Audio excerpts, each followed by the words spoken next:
호세아 4장에서부터 10장에서 내용은 보강조 패망 내용인데요. 그 내용에서 그 핵심을 우리가 하나 짚어야 되는 게 아까 호세아 1장에서부터 나왔던 내용이 있죠. 앞으로 세워지는 나라는 그 칼과 창이나 전쟁이나 이런 걸로 세워지지 않는다. 그러면 도대체 나라를 백성은 아까 여호와께서 만든다고 했는데 그럼 어떤 방식의 나라를 세우겠다는 거냐? 여기서 이제 처음에 전 좀 이렇게 오해를 한 게 전쟁이 없어진다는 거구나 이렇게 했는데 그게 아니고요. 패망이라는 상황이 온다는 말은 뭐가 극심하다는 거죠. 무슨 전쟁이 여러분 어떻게 무섭게 일어난다는 얘기잖아요. 그 나라가 패망이 있다는 말은 나라를 멸망시키는 뭐예요? 더 큰 나라가 있는 거잖아요. 더 큰 세력이 있잖아요. 그러면 반드시 뭐가 생길 수밖에 없어요. 죽는 자가 생길 수밖에 없고 잔인한 전쟁이 있을 수밖에 없잖아요. 이것도 앞에 사라진다고 했는데 왜 이런 게 따라오지? 이런 생각이 많이 들었거든요. 그런데 이 여호와께서 말은 이제 때리고 싸매는 게 가까이 있다라고 이제 말씀을 드렸는데도 그 본문은 없어진다고 하니까 진짜 없어지는 건가? 지금도 계속 있잖아요. 전쟁이 얼마나 많아요. 같은 사람이 같은 사람을 얼마나 잔인하게 죽이기도 하고 그 중동에서 일어난 90년대부터 일어난 60년대부터 그때부터만 일어난 전쟁만 해도 얼마나 많은 사람들이 죽고 했습니까? 그래서 이런 부분들이 좀 힘들죠. 정리하기도 힘들고 한데 이제 이 선지서를 보다 보니까 아까 호세아 2장과 3장에 나타난 약속, 여호와 하나님의 백성을 만드신다고 하는 그 약속은 4장에 이제 패망되는 과정에서 여호와 하나님께서 거기서 그런 과정에서 누굴 준비해요? 여호와 하나님의 백성을 준비하는 거죠. 그래서 아까 말씀드렸던 것처럼 온몸은 모든 창끝이 이제 목숨이 경각에 달려 있는 대로 몰아가요. 몰아가요. 그런데 생각과 입술에는 누구 이름이 담겨요? 여호와 이름이 담겨요. 그런 의미에서 4장과 10장의 내용은 패망과 관계된 거고 무섭고 잔인한 전쟁이 몰려온다는 약속인데 그게 진리의 말씀인 누구의 이름? 여호와의 이름을 부르는 방향에 맞추어서 그 전쟁을 설명을 해요. 아주 중요한 문제죠. 이런 문제들은. 그러니까 기독교에서 말하는 여호와 이름을 알려주고 또 가르쳐준다라는 것이 우리가 생각하는 그런 어떤 좋은 어떤 환경과 이런 게 아닌 거죠. 그럼 여러분 사도행전이 들어오죠. 예루살렘에서부터 시작해서 온 사도들이 죽고 순교당하고 그 사도 바울도 그렇게 쫓겨다니면서 입에는 뭐가 떠나지 않아요? 예수가 그리스도이시고 그가 하나님의 아들이셨다는 복음은 입에 안 떠나게 하는 거죠. 그 누구 능력으로 될 수밖에 없어요? 몸에 당하는 그 환란으로 보면 복음 못 전하죠. 그죠? 아니면 위선이거나 그리고 사람들한테 가식을 떨던거나 그것도 여러분 한두 번이면 몰라도 누가 그렇게 평생 그렇게 해요? 그래 그 상황에서 누구 이름이 안 떠나요? 여호와 이름이 안 떠나죠. 그 방향에 맞추어서 이 4장에서부터 10장을 보시면 돼요. 그러니까 9가지 내용은 전부 망하는 내용이에요. 근데 한 가지 내용 속에 여호와의 이름을 담겠다 이렇게 나와요. 이걸 잡아낸다는 게 여러분 전체로 봤을 때 두 구도를 패망과 회복으로 나누는 것하고 이게 얼마나 귀중한가를 알게 되는 거죠. 그 내용에 빠져버리면 지배적으로 많이 나타나는 게 패망이기 때문에 패망 쪽으로 가야 돼요. 이게 무게가. 근데 이게 아니거든요. 자, 그럼 보도록 할까요? 14절 한번 보겠습니다. 너희 딸들이 행음하며 너희 며느리들이 간음하여도 내가 벌하지 아니하리라. 왜냐하면 용서한다 이게 아니라 더 버려둔다는 거예요. 철저하게 버려둔다는 겁니다. 이는 남자들도 창기와 함께 나가며 음부와 함께 희생을 드림이라. 남자들은 더 망가져 버렸는데 그러니까 이제 완전히 진짜 버리는 거죠. 자, 그러면서 하시는 말씀이 이 음부와 함께 희생을 드림이라. 그 다음 나오죠. 깨닫지 못하는 백성은 뭐한다? 패망한다. 그러면 깨닫게 해주는 걸 누가 하느냐? 여호와께서 해주신다는 거죠. 아까 6절에 나왔었죠. 내 백성이 지식이 없으므로 망하는도다. 내가 지식을 버렸으니 나도 너희를 버리겠다. 근데 이미 3장에 완전히 버리지 않는다고 했죠. 그죠? 그러면 돌아올 때는 뭘로 돌아오게 될까요? 진리로 돌아와야 되는 거죠. 그 마음에서부터 여호와를 경외해야만 어떤 상황에서라도 여호와를 경외할 수 있을 거 아니에요. 그리고 나머지 모든 우상을 숭배하던 것들은 전부 다 멸해버려야 되는 거고요. 자, 넘기셔서요. 5장 1절에서부터 15절을 보면 돌아오지 않고 아수르 왕을 의지해 멸망할 것을 예언합니다. 여기는 이스라엘이나 이스라엘, 유다 다 포함합니다. 아까 말씀을 드렸었죠. 여기 보시면은 남북 왕조 패망이라고 해서 남쪽과 북쪽이 시간적으로 보면 좀 다른 시기에 망하지만 이걸 분리해서 본다? 하나로 본다? 하나로 본다. 회복에서 하나가 되기 때문에. 아까 호세아 그게 2장과 3장에서 나왔었죠.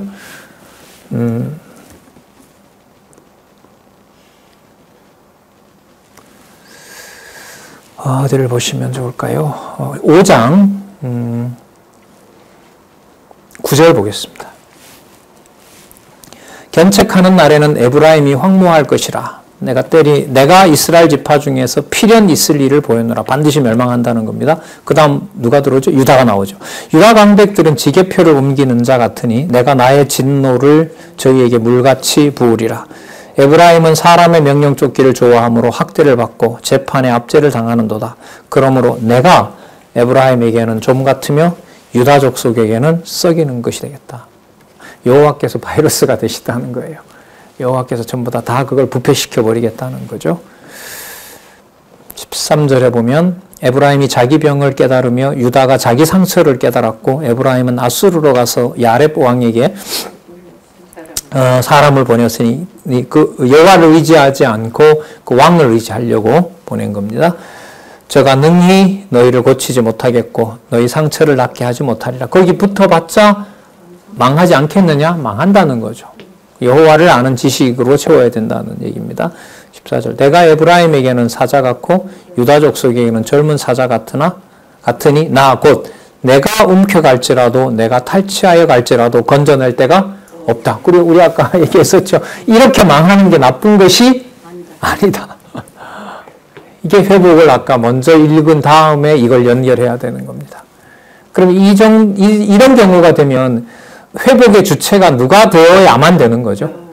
내가 움켜갈지라도 내가 탈취하여 갈지라도 건져낼 자가 없다고 했으니까 회복의 주체를 단지 교훈하는 것이 아니라 내가 주체가 안 되면은 회복이 안 된다는 사실을 알려주는 거죠.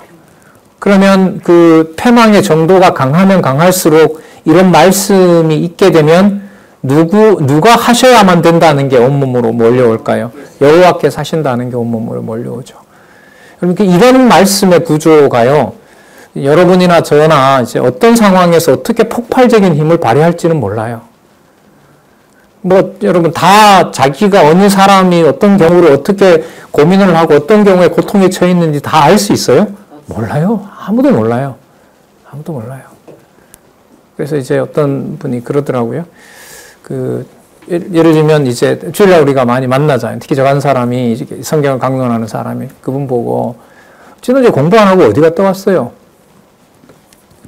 여러분 이 말씀하고 생각을 해보면 그 말을 함부로 하면 될까요? 그렇게? 죽다 살아났는지 조금 전까지 자살하려고 모든 걸 다 포기하고 살려다 그냥 있는 힘 내가지고 걸어온지 어떻게 알아요? 지금 여호와께서 여호와 이름을 부르게 하는 게 우리 상식성으로 들어옵니까? 안 들어요.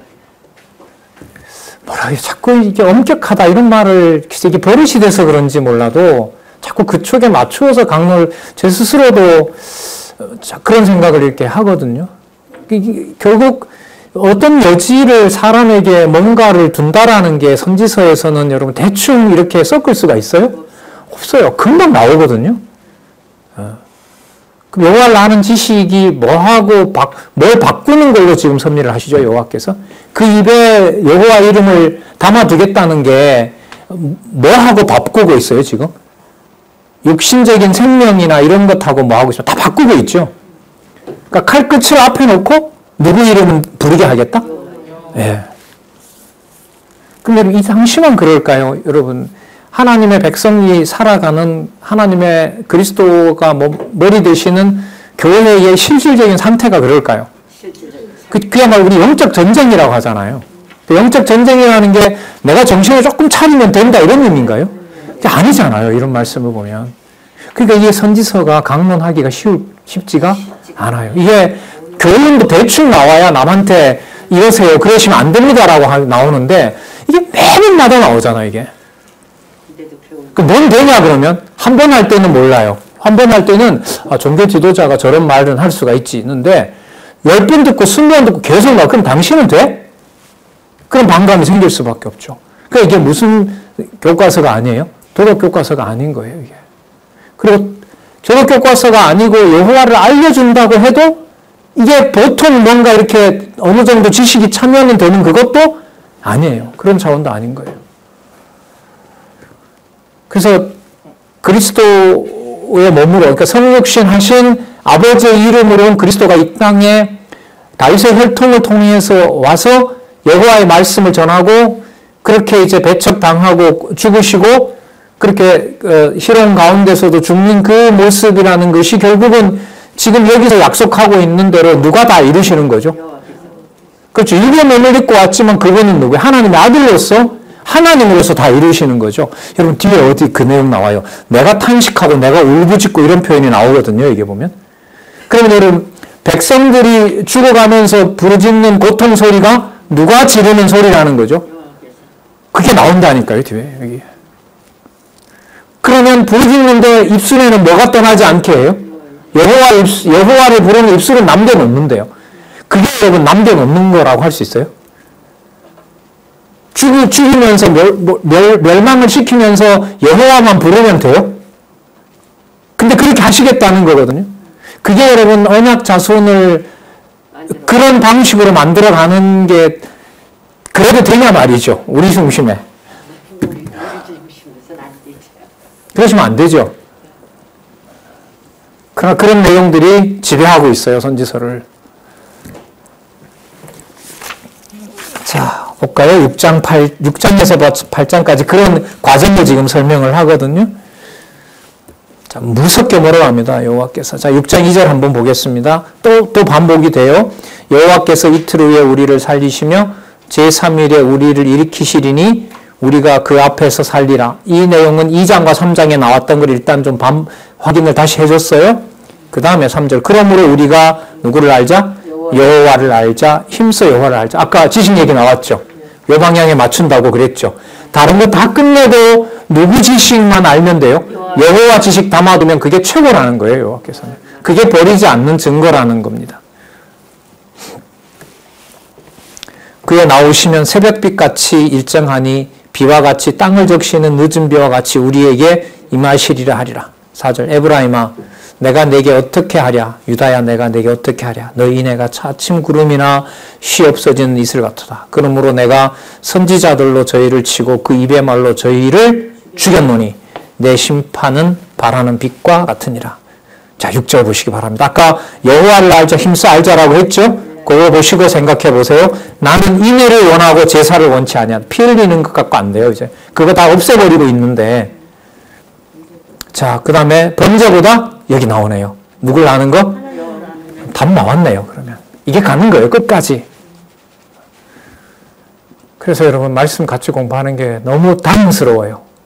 너무 좋기도 한 건 너무 말할 것 없고, 그냥 다행스럽고, 너무너무 하나님께서 한국교회의 한 소속으로 있는 이 상황을 너무너무 큰 긍휼 속에다 두고 있다고 말할 수밖에 없어요. 자, 하나님을 아는 것을 원하노라. 저희는 아담을 소원합니다. 아담처럼 언약을 어기고 거기서 내게 패역을 행하였느니라. 그러면 여러분, 아담이 인간이라는 뜻이잖아요. 아담에게 했던 자손 언약이라는 거 전부 다 없애버리겠다는 거. 그러니까 호세아 시대 때 약속한 내용으로 보면 이 인류에는 아담과 같은 타락한 아담과 같은 자였고 선악을 아는 지식을 사단에게 패해서 하나님 중심이 아닌 자기 중심으로 범죄자가 되고 하나님과 같이 되려고 했던 아담의 후손으로 취급하는 거예요. 쉽게 말하면 범죄한 아담의 후손으로 호세아 시대의 모든 이스라엘 백성을 평가해 버리는 거예요. 그러면 의로운 자가 있다는 거예요, 없다는 거예요? 없다는 거죠. 인류에 대한 정죄인 거예요, 이게. 아담이 나옴으로 해서. 의는 없나니 하나도 없다는 표현을 바울이 그 당시에 만들어낸 게 아니고 선지서에 이미 이걸 공포하고 있어요. 아담처럼 언약을 어기고, 아담이 언약을 어겨서 누구와 같이 되고자 한 거죠? 하나님과 같이 되고자 했잖아. 창조주와 같이 되고자 한 거죠. 그러면 심판의 본질은 뭘까요? 피조물이 누구처럼 되는 걸 막으시는 거죠. 창조주처럼 되는 걸 막는 거예요. 아, 뭐, 나 같은 사람이 그런 나쁜 일이 벌어지지? 이렇게 견디기도 힘든 건데, 그런 경우에는 하나님과 같이 되고자 하는 게, 그런 경우에도 있을까요, 없을까요? 굉장히 힘든 사람이 더 힘들어졌어요. 그래서 그분이, 진짜 나 같은 자는 놔두지, 더 나보다 못한 자를 벌하시지, 왜 나 같은 자에게 이런 일이 생기게 하고 이렇게 힘들게 하냐라는 투정을 했어요. 그런데 그런 사람의 투정도 하나님과 같이 되고자 하는 자기중심적인 게 있을까요, 없을까요? 그 동정을 못해요. 어줍지 않게 동정을 할 수가 없어요. 그게 냉정하고 잔인해서가 아니라 주제넘는 짓이 돼요, 어느 순간부터. 그러나 여러분, 그것도 그래요. 그 형제를 내몰라라 하는 것에 대해서도 성경은 또 정죄합니다. 나그네와 고아와 과부에 대해서 소홀히 하는 것을 분명히 뭐 합니까? 여기 정죄하시죠. 예. 그러니까 여호와 하나님께서 아담의 후손으로 호세아 시대의 북쪽, 남쪽 전부 다 정죄해서 아까 그랬잖아요. 전부 다 없애고 누가 원하는 여호와의 이름만 부를 수 있는 입술을 가진 자, 그런 자를 지금 백성을 만들어내려고 하시는 거거든요. 자, 그래서 아담처럼 언약을 어기고 거기서 내게 패역을 행하였느니라. 창조주가 되려고 했던 거 아니겠습니까? 10절에 보면 내가 이스라엘 집에서 가정한 일을 보았나니 타락한 아담의 후손으로 정죄해버리는 겁니다. 거기서 에브라임은 행음하였고 이스라엘은 더럽혔느니라. 마찬가지예요. 누구도 마찬가지입니까? 11절 유다여 내가 내 백성의 사로잡힘을 돌이킬 때에 내게도 추수할 일을 청하였느니라. 자, 이스라엘은 다 망가뜨려 놓고 유다에게는 아까 여러분 무슨 내용이 있었냐면 2절에 보면 여호와께서 이틀 후에 살린다 그러고 3일 후에는 우리를 일으킨다고 얘기를 했잖아요. 자, 그걸 지금 11절에 와서 유다에게는 백성의 사로잡힘을 돌이킬 때, 그럼 이 사실에는 무슨 내용이 포함되고 있죠? 뭐 당하여 간다? 사로잡힌다. 거기 나오잖아요. 내 백성의 사로잡힘을 돌이킬 때라는 말은 앞으로 뭐 하게 된다? 사로잡히게 된다. 그리고 앞으로 뭐 할 일이 있다? 돌아오게 할 자가 있다. 그게 여러분 아까 2장과 3장에 나왔던 거죠. 그러면 패망의 과정에 답이 여기서 나오네요. 왜 패망시키죠? 여호와가 원하는 여호와를 아는 지식을 가진 자를 여호와가 만들어내려고. 그럼 여러분 이 말이 성립하겠네요. 하나님이 성경을 보게 하려고 그 일을 시키신 거예요. 하나님의 말씀을 말씀으로 깨닫게 하기 위해서 무슨 일인지 모릅니다. 여러분들도 제일 모르고 저도 여러분 일을 몰라요. 알 필요가 없고. 분명한 사실은 그 일을 왜 일어나게 했느냐. 하나님을 아는 지식을 바르게 알게 하려고. 성경 공부시키려고 간단하게 말씀드리면. 말씀 듣게 하려고. 근데 여러분 아무리 좋은 일이 있다 하더라도 지금 이 맥락에 보면 말씀을 버리고 여호와와 같이 되고자 범죄를 저지르게 되면은 모든 일상사가 뭐예요? 전부 다 아무런 의미가 없는 거죠. 그러니까 없어서 여호와를 부르게 하는 것과 조금 있고 여유 있어서 여호와를 잊어버리는 것과 그 차이는 엄청난 거죠. 물론 그 일은 하나님이 하시는 거고요.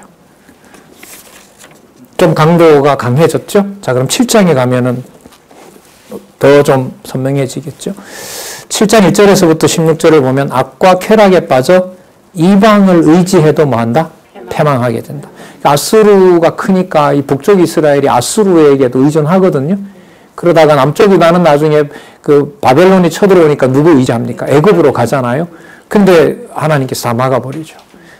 막아버리고 빨리 망하게 하는 게, 자, 호세아서 2장과 3장으로 보면 좋은 일이에요. 맞나요? 맞아요. 의지하지 말게 하고 빨리 그 자리에서 망하게 하는 게 좋은 일이에요. 누구 이름 빨리 부를 수 있으니까.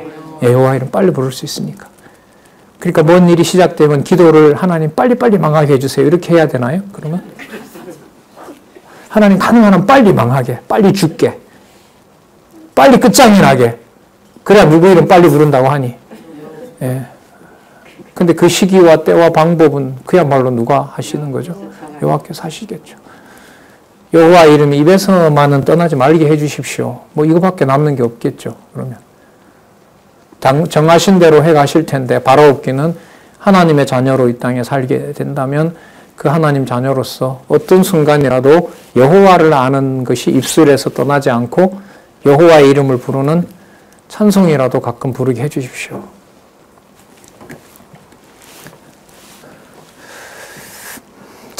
내가 이스라엘을 치료하려 할 때에 에브라임의 죄와 사마리아의 악이 드러나는도다. 치료하려고 하면 치료해야 될 대상을 만들어 놔야죠. 그래서 아까 우리가 살펴봤지만은 빨리 망하는 것이 나쁜 것이 아니다라는 말을 그래서 드린 겁니다.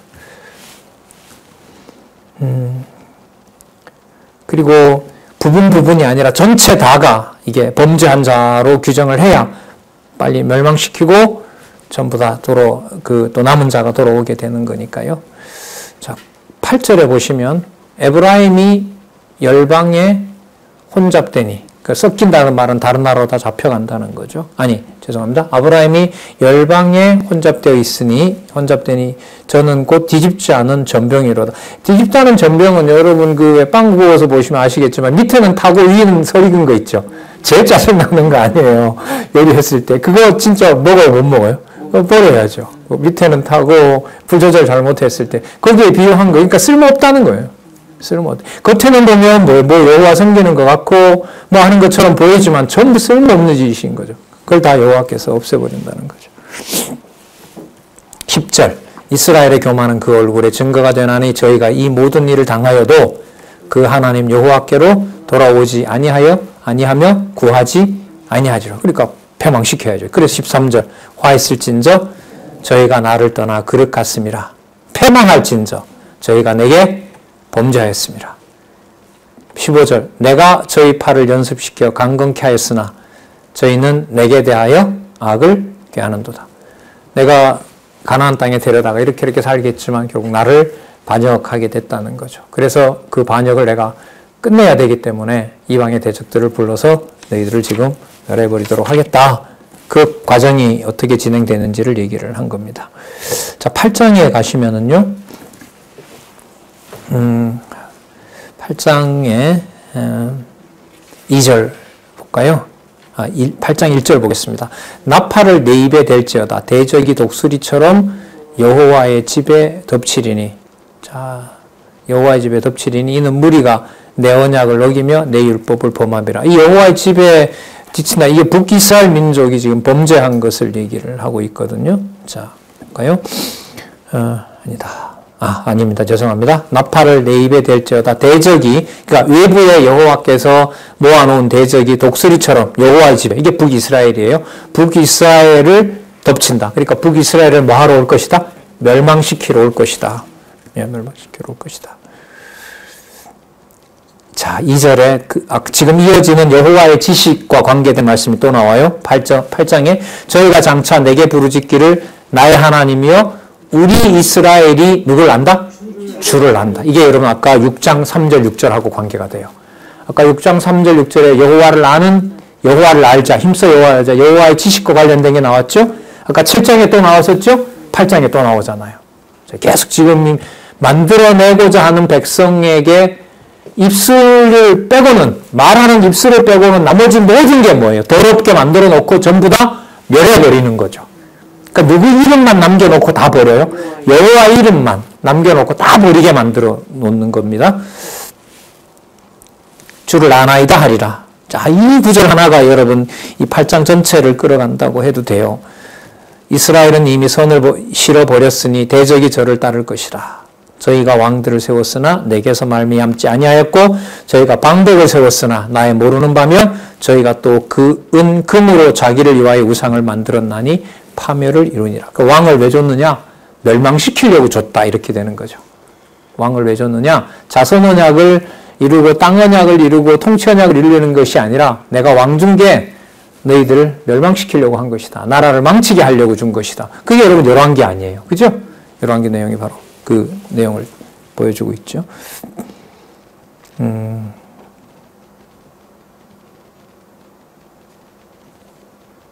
9절 보시면은요. 저희가 홀로 처한 들나귀처럼 아수르로 갔고 그 아수르가 강하니까 아수르를 또 의지하는 겁니다. 에브라임이 값주고 연애하는 자를 얻었다. 자, 이게 뭐냐면 이 신부가 되면은 보통 이제 신랑이 예물을 가지고 와서 이렇게 이제 하는 게 이게 상식인데 그게 아니고 여기 보면은 값을 주고 연애하는 자들을 얻어오는 거죠. 그러니까 같이 우상 섬기자고 다른 사람을 우상 섬기는 자를 데려오는 거예요. 이 우상을 에브라임으로 가려고 하니까 에브라임이 너무 더러운 거예요. 그래서 사람들이 오려고 하지 않아요. 그러니까 와서 돈을 줄 테니까 나랑 같이 음란하게 섬기자라고 하는 이 정도로 더러워졌다는 걸 얘기를 하는 거예요. 그러면 놔둘 이유가 없죠. 그죠? 그럼 놔둘 이유가 없는 거예요. 11절에 그래서 이런 말씀이 나오죠. 에브라임이 죄를 위하여 제단을 만들었더니 그 제단이 저로 범죄케 하는 것이 되었도다. 내가 저를 위하여 내 율법을 10,000가지로 기록하였으나 저희가 관계없는 것으로 여기는도다. 그러면 여호와를 아는 지식을 누가 채워줘야 될까요? 여호와가 채워주셔야죠. 지식, 말씀, 전체 이게 너무너무 중요한 개념이에요. 우리한테는. 선지서 이해만 하더라도 한 부분 가지고 이해가 절대로 안 되죠. 절대로 안 되죠. 그러니까 호세아서만 머물러 있어도 안 되는 거고요. 말라기만 전공했어도 안 되는 거예요. 적어도 이 큰 흐름을 다 볼 수 있어야 우리 중심의 여호와가 아니라 이 세상을 초월하면서도 이 세상을 통치하시는 성경 중심적인 여호와에 대한 지식을 가질 수가 있거든요. 13절에 보면 내게 드리는 제물로 말할지라도 제물에 관해서 말한다면 그 제물을 여호와께서 이렇게 평가하는 겁니다. 저희가 고기로 제사를 드리고 그것을 먹거니와 여호와는 그것을 기뻐하지 아니하고 그러니까 여호와가 기뻐하지 않는데 여호와 앞에 드렸다고 먹는 것만큼 저주가 없죠. 여러분 되게 무서운 거죠. 여호와가 우리에게 축복을 줬다라고 막 먹고 마셔요. 아 너무 좋다. 우리 하나님 이렇게 넉넉하게 했다. 그런데 하나님이 그거 버려놓은 거래요. 이제는 저희의 죄악을 기억하여 그 죄를 벌하리니 자, 저희가 애굽으로 다시 가리라. 여호와를 버리고 참 재밌죠. 아수르가 침범해 오면 여호와를 의지해야 되는데 이번에는 또 어디로 가요? 애굽으로 가는 거예요. 그 여호와께서 이렇게 버려두면 방법이 없어요. 의존할 수밖에요. 급할 때 여러분 다 아시잖아요. 얼마나 사람을 찾아요. 사람을 의지하고. 그때 여호와의 이름이 입술에 담기지 않으면은 뭐 끝없이 무너지는 거죠. 그야말로 세상 말로 끝나야 끝장이 나는 거 아니겠습니까?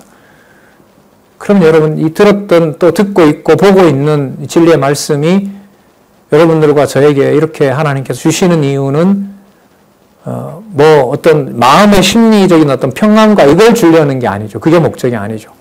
위급하고 다급하다는 신호이기도 해요. 이걸 주지 않으면 뭐 한다는 거죠? 죽는다는 말하고 똑같은 거죠. 마치 백신 안 맞으면 모든 곳이 뭐가 되는 거죠? 위험한 곳이 되는 것처럼 이 말씀을 통해서 듣지 않게 하면 그만큼 위험한 곳이 된다는 말도 되는 거죠. 그냥 듣고 좋으라고 말씀들이 이렇게 선명하게 전해지는 건 아니라고 봐요. 그러니까 인간적으로 좀 표현을 하면 말씀을 공부해도 불안한 거죠.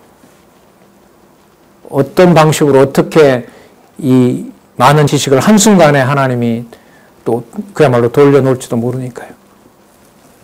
인간적인 얘기입니다. 하나님께서 지켜주신다고 했고 지키시는 방법도 여호와의 방법대로 하시고 그러기 때문에 그런 걸 함부로 평가할 수는 없지만요. 자, 마찬가지예요. 9장과 10장의 패망의 결과로 가잖아요. 그러면은 여호와 이름과 관련된 말이 당연히 나옵니다. 자, 9장 1절에서부터 17절에 보면 행음으로 인해 벌을 내려 열방에 유리하게 하신다고 예언을 하는 내용이 나옵니다. 7절 한번 볼까요? 9장 7절 형벌의 날이 이르렀고 보응의 날이 임한 것을 이스라엘이 알지라. 선지자가 어리석었고 신에 감동하는 자가 미쳤대요. 신에 감동하는 자. 그러니까 사람들이 봤을 때는 누구의 신에 감동한 것처럼 보여요? 여호와의 신에 감동했는데 여호와는 저거 미쳤다는 거예요. 이는 내 죄악이 많고 내 원한이 크민이라. 에브라임은 내 하나님의 파수꾼이언을 선지자는 그 모든 행위에 새 잡는 자의 그물 같고 또 하나님의 전에서 원한을 품었도다. 선지자든 제사장이든 다 그럴듯하게 누구 이름 부르는 자처럼 보이는데 여호와 이름처럼 보이는데 다 그거 멸해야 될 대사 가짜라는 거죠. 예, 맞아요. 자, 12절에 보시면은요. 저희가 자식을 기를지라도 내가 그 자식을 없이 하여 한 사람도 남기지 않을 것이라. 그래서 제가 아까 여쭈었던 겁니다. 2장과 3장을 전제로 했을 때 패망이 좋은 것일까요? 나쁜 것일까요? 여호와의 지식을 빨리 부르게 된다는 면에서는 큰 규모로 시간으로 봐도 빨리 뭐 하는 게 걷어가는 게 좋은 거죠. 예. 그럼 이제 자꾸 질문이 생겨요. 도대체 여호와를 안다는 게 뭐가 그리 중요하기에? 그게 계속 질문이 들면서 누구 이름을 다시 또 부르게 되죠. 여호와의 이름을 부르게 하는. 그러니까 질문을 보고 사람 보고 질문을 하라고 하면 안 되는 거예요. 이것도. 그러니까 누가 질문을 할 수밖에 없어요. 여호와께서 당신이 누구인지를 묻게도 하세요. 그리고 알려도 주시는 거고. 14절 볼까요?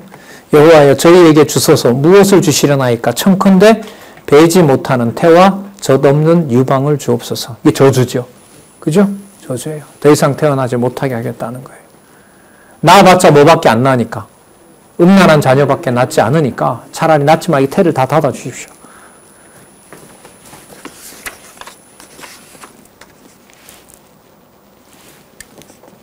그래서 16절에 보면 에브라임이 침을 잇고 그 뿌리가 말라 과실을 맺지 못하나니 비록 아이를 낳을지라도 누가요? 내가 그 사랑하는 태의 열매를 주기리라. 그럼 아수르가 쳐들어오는 건가요? 여호와께서 멸하시는 건가요?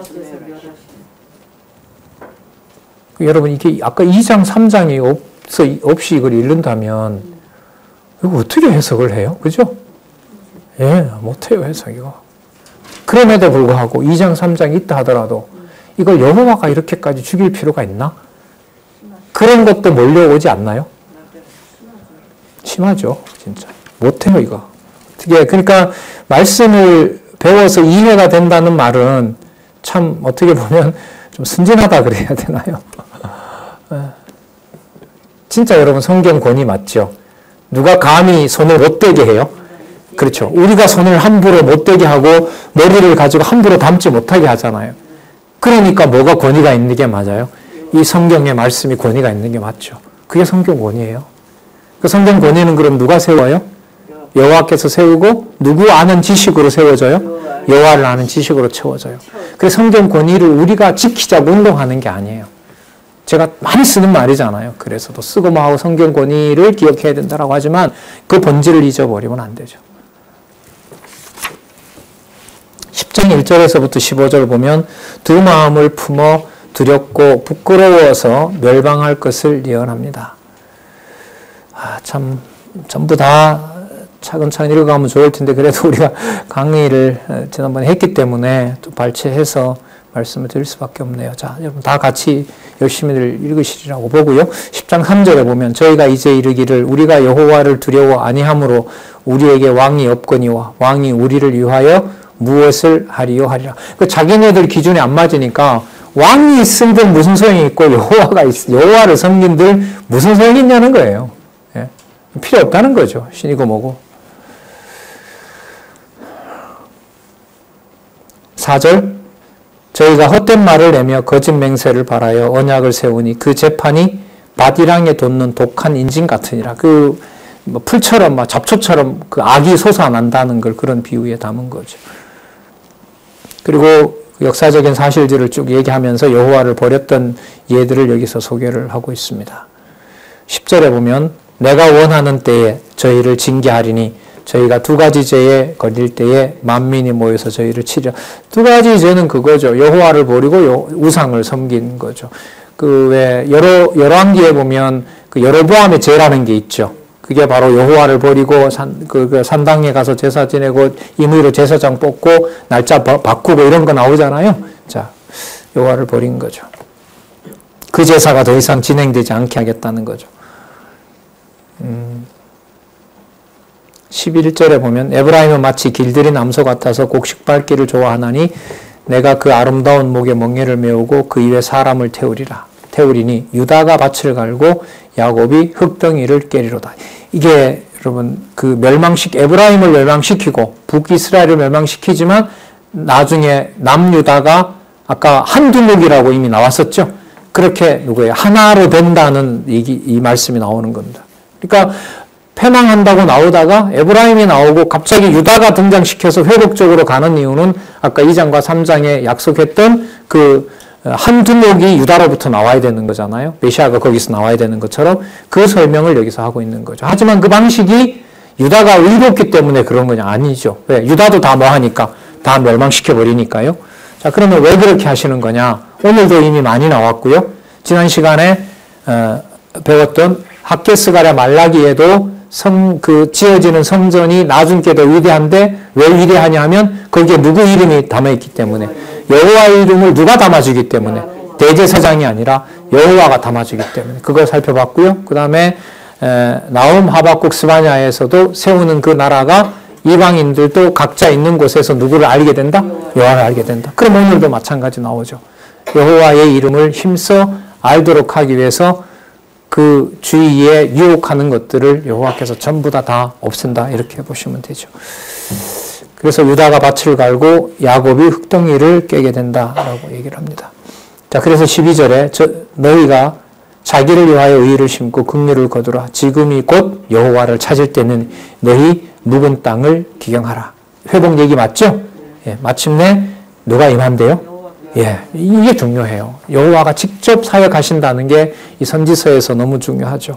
이마사 의의를 비처럼 너희에게 내리시리라. 너희는 악을 바꿔라 죄를 거두고 거짓 열매를 먹었나니 이는 내가 내 길과 내 용사의 많음을 의뢰하였으며. 그러니까 전쟁을 의지한 거죠. 칼과 창으로 자기 나라를 운영하는 줄 알았는데 이제는 누가 임해서 여호와께서 임해서 진리의 말씀으로 여호와의 백성들이 하나가 되고 그 하나 된 백성들이 한 지도자를 섬긴다는 거죠. 그래서 예를 들면은 돌아왔을 때 그 에스라 다음에 에스라도 그렇고요. 에스라 느헤미야에 보면 총독과 제사장이 함께 여호와를 섬기게 된다는 거 우리 스가랴서에서 배웠죠? 스가랴서 기억 안 나세요? 스가랴서에 보면 더러워진 대제사장을 하나님께서 이상 중에 사단이 보는 앞에서 뭐하다고 하고 의롭다고 하고 그리고 스룹바벨에게는 여호수아 대제사장과 어떻게 하죠? 하나가 되어서 서로 합력하고 면류관을 쓰고 자기 것이 아니라고 한다는 거. 그거 사실 다 살펴봤던 거예요. 그래 이 부분들이 내용으로 보면 좀 동떨어져 있는 것 같은데 어쨌든 선지서에 붙여야 돼요. 그러려면 핵심적으로 흘러가는 부분이 뭔가를 찾아야 되고요. 다른 부분을 할 수도 있지만 오늘 말씀드린 것은 전쟁과 활과 칼의 방식으로 세우는 나라가 아니라 여호와의 이름을 세우는 나라, 여호와의 이름을 부르게 하는 백성, 그게 실체적인 나라로 준비하고 있다. 오늘 거기에 맞춰서 말씀을 좀 드렸어요.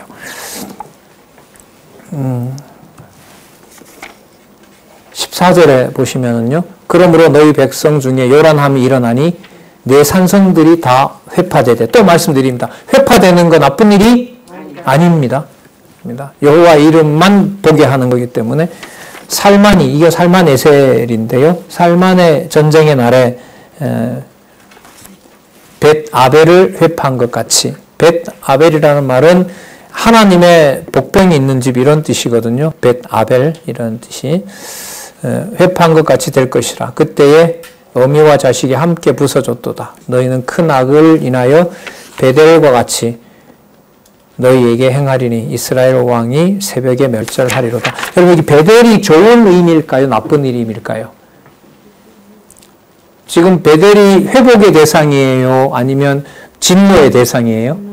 진노의 대상이죠. 자, 무슨 말씀 드리려고 하냐면 이 베델은 너무너무 중요한 곳이죠. 하나님의 언약이 거듭거듭 확인되는 곳이고 야곱 때까지 거슬러 올라가고 거기에서 하나님을 만나는 자리가 되는 거예요. 그런데 이게 북쪽 이스라엘 쪽으로 붙어 있거든요. 근데 이곳이 뭐가 돼요? 타락의 일원지가 되고 사마리아를 비롯한 이 베델이 벳 아웬이 된다고 얘기를 하세요. 벳 아웬은 아온 신을 섬기는 집이라는 뜻이거든요. 자녀들이 된다, 그 집이 된다는 거예요. 그러니까 그 이름을 뭐로 갖다 붙인 거죠? 베델하고 같이 있는 거예요. 그러니까 사마리아 이러면 북쪽 이스라엘 사람들이야 자기네들 수도라고 얘기를 하지만 하나님의 선지자들을 보내서 얘기할 때 사마리아라는 말은 우상의 1번지가 되는 거죠. 그래서 이 베델이라고 하는 것이 장소를 보면 역사적으로 하나님의 언약을 확인할 수 있는 의미가 되지만 이 맥락에서는 그 베델을 하나님이 보존한다, 버린다, 폐기 처분하겠다는 거죠. 그러니까 북쪽 이스라엘을 버리겠다는 얘기인 겁니다. 뭐 하려고요? 여호와의 이름만 남겨놓으려고. 여호와의 지식으로만 채워주려고. 자, 이제는 아까 2장과 3장에 나왔던 대로 돌아가서 회복에 대한 내용들이 나와요. 자, 앞부분이 있어서 4장과 10장을 봐도 이게 무서운 진노 내용이지만 회복과 관계되는 거나라는 것도 알 수가 있었잖아요. 어떻게 연결을 시켰잖아요. 근데 이제 11장, 14장에 그게 더 명확하게 나오죠. 그걸 다음에 더 명확하게 보고요. 이게 중요하죠. 명확하게 보면 오늘 읽었던 말씀에도 나오지만 북쪽 이스라엘과 남쪽 유다를 떨어뜨려요. 하나로 묶어요. 하나로 묶어서 남쪽 유다든 북쪽 이스라엘이든 우상 섬기는 것을 누가 다 청소하죠? 하나님이 다 청소하죠. 그리고 둘을 누구 이름으로 하나로 만들어요? 여호와 이름을 하나로 같이 부를 수 있도록 한 나라로 만드는 거예요. 그 내용이 어디에 나오냐면 요엘에서부터 아모스까지 남북왕조 패망과 회복은 남북왕조 회복 이렇게 되는 거예요. 남북왕조 회복이 되면서 여러분 여기 아모스에서부터 이제 이 나움, 하박국, 스바냐로 가면서 누구에게도 문을 개방해요? 이방에도 딱 개방을 하게 돼요. 그래서 학교에 가면 그 성전은 과거보다가 커요. 그렇게 연결이 돼요. 꼭 확인을 같이 좀 해주셨으면 좋겠습니다. 우리 다음 시간에는 11장부터 하도록 할 테니까요. 글쎄요, 뭐 마음 같아서는 미각까지 다 가고 싶은데요. 뭐 준비하셔서 여러분도 공부하시고 또 그 다음 되는 데까지도 보도록 하겠습니다. 기도하겠습니다. 하나님 아버지 감사합니다. 이 놀라운 예언의 말씀을 이렇게 귀한 말씀으로 받을 수 있게 하여 주셔서 감사드립니다. 이 시간 여러 가지 힘들고 또 아니면 곤란한 가운데서도 말씀 지키고자 하고 어려운 가운데서도 말씀을 사모하는 많은 죄 지체들 곳곳에 또 세계에 많이 흩어져 있습니다. 하나님 아버지 진리의 말씀으로 항상 거룩한 영혼을 유지할 수 있도록 하나님 보호하여 주시옵소서. 예수님의 이름으로 기도드렸습니다. 아멘.